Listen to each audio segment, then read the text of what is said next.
This is the Lone Creator YouTube. We hope this video helps.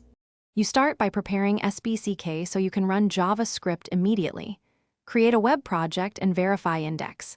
HTML is present. This is essential because Spck serves files from that root.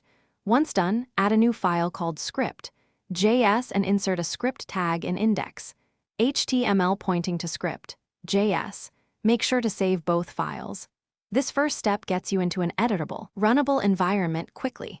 No extra configuration needed beyond the project and file link. Now you edit and execute JavaScript inside Spck. Write a simple console, log, or document.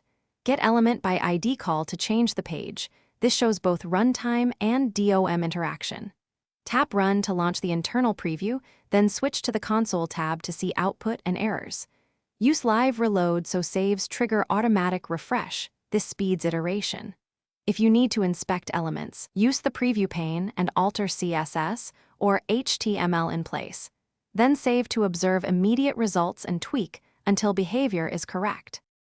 To finish, confirm all assets and paths are correct so your JavaScript loads reliably. Use relative paths or local copies. If you use CDN links, ensure internet access.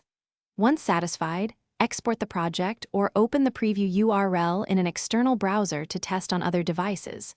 If something breaks, check the console for line numbers and messages, correct syntax, or ordering mistakes, and make sure script tags are placed after the DOM elements they reference.